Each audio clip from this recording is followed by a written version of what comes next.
नमस्कार विद्यार्थी मित्रांनो.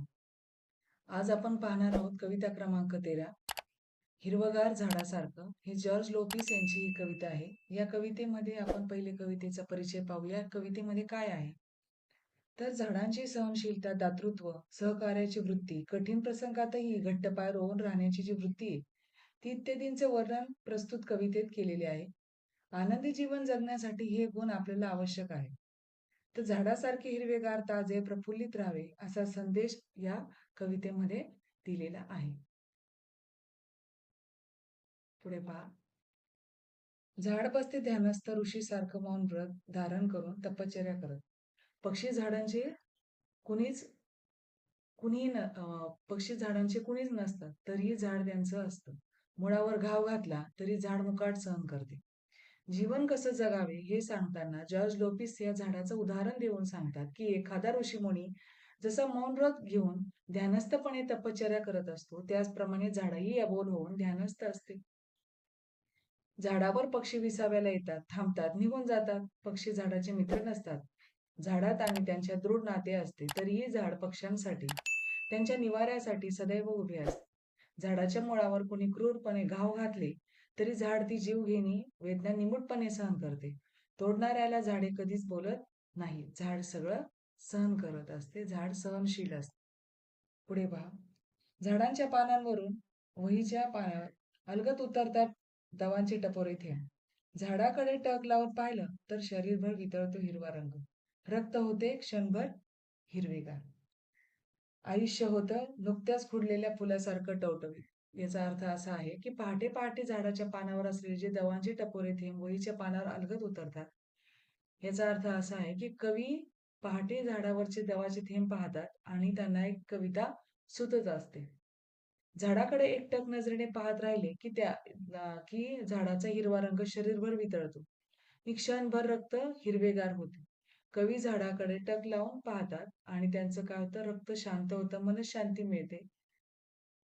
खुडलेल्या फुलातून देठाची पुन्हा अंकुर फुटावा तसं आपलं जीवन त्या खुडलेल्या फुलासारखं टवटवीत ताजे होते. म्हणजे काय की नव्याने आयुष्य जगण्याची कवीला उमेद आलेली आहे. पुढे पहा. झाडाचे बाहू सरसावलेले असतात मुसाफिरांना कवेत घेण्यासाठी. पानझडीनंतर झाड पुन्हा नवीन वस्त्र धारण करतं, नव्या नवरीसारखं. झाडाला पालवी फुटल्यावर फुटते शरीरभर पालवी आणि झटकली जाते मरगळ.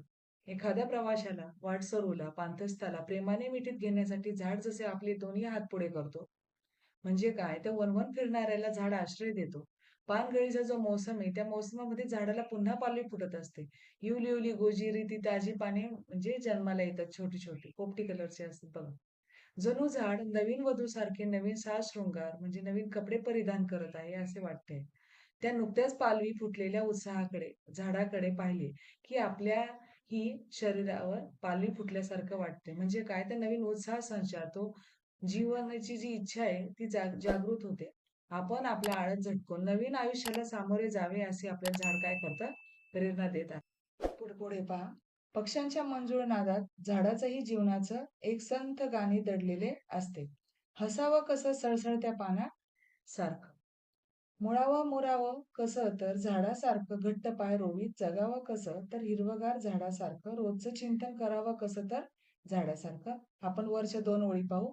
पक्ष्यांच्या मंजूळ नादात झाडाचंही जीवनाचं एक संथ गाणे दडलेले असते. झाडावर पक्षी सुरेल आवाजात किलबिलतात.